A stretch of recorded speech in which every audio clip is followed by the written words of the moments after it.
দেখো তার মধ্যে আমি এটা ছেড়ে দিয়ে দেবো মটরশুঁটি আর কাঁচা লঙ্কা। খোঁজো তো, দেখো দেখতে কি সুন্দর হয়েছে। টেস্ট করে দেখবো আমি। বন্ধুরা দেখো আজকে ধনিয়া রাইস রান্না করছি, তো তোমাদের কাছে শেয়ার করব, ইচ্ছা হলো ধনিয়া রাইসটা। তো দেখো ধনিয়া রাইসটা বানানোর জন্য কি কি জোগাড় করে নিয়েছি মটরশুঁটি সেদ্ধ, লঙ্কা, আর এই দেখো একটা মিক্সড, এটা কি বলো তো, আইডিয়া করতে পারছো? এটা হচ্ছে ধনেপাতা। ধনিয়া রাইস মানে ধনেপাতা আর রসুন, এটাকে পেস্ট করে নিয়েছি। চাইলে এর মধ্যে নুন দিয়েও পেস্ট করতে পারো, কিন্তু আমি নুনটা আলাদা দেবো। এই হচ্ছে ভাত, ঠান্ডা ভাত, জাস্ট কালকে রাতেরই ভাত, ঠান্ডা ভাতটা হলেই ভালো হবে বলে আমি কালকে রাতের ভাতটা রেখে দিয়েছি।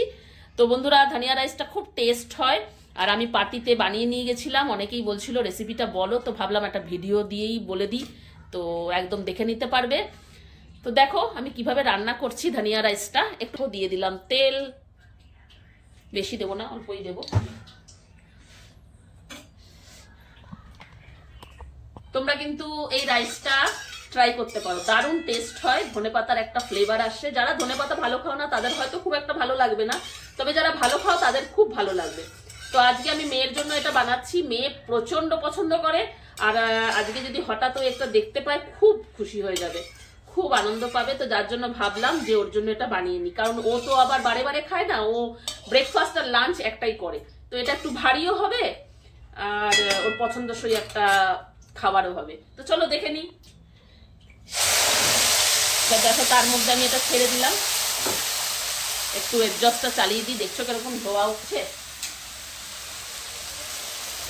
এক্সস্টটা চালালে কি আমার আওয়াজটা হয়তো ঠিকঠাক শোনা যাবে না, যার জন্য আমি এক্সস্টটা বন্ধ রেখেছিলাম, কিন্তু কিছু করার নেই। তো দেখো এটাকে বেশ করে আমাদের ভেজে নিতে হবে। তো দেখো বন্ধুরা ভাজা ভাজা হয়ে গেছে, এবার আমি একটু নুন দিয়ে দেব,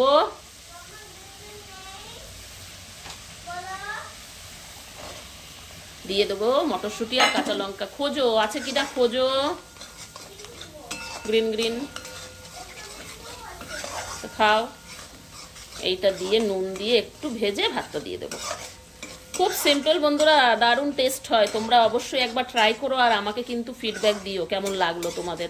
ইচ্ছা হলো হঠাৎ তোমাদের এই রেসিপিটা একটু শেয়ার করি, কেননা অসম্ভব টেস্ট হয় রেসিপিটা।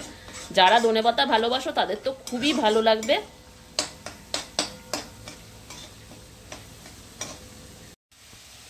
দিয়ে দেবো সামান্য একটু চিনি, চিনিটা না দিলে ভালো লাগবে না, কেননা ধনেপাতা পড়েছে না।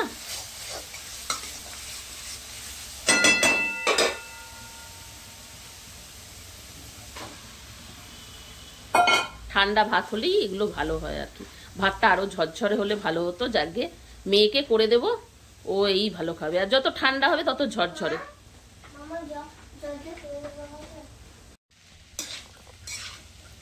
একটু নাড়িয়ে নিয়ে বেশিক্ষণ ভাজবো না, ফুল ফ্লেম দিয়েই, কারণ মিক্সটা তো আমার হয়ে গেছে রেডি।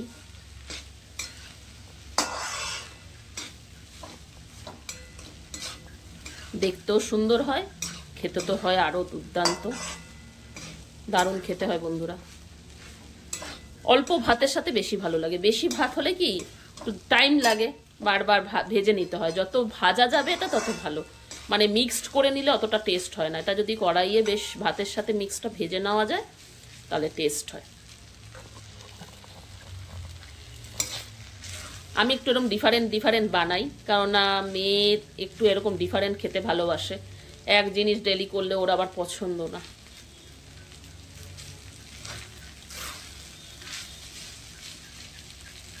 তো দেখো দেখতে কি সুন্দর হয়েছে, হাড়া হাড়া। ভাতটা ঝরঝরে হলে আরো ভালো হবে। এটা ঘরোয়া একদম, মেয়েকে যেরকম দেবো সেরকমই ও ভালো খায়।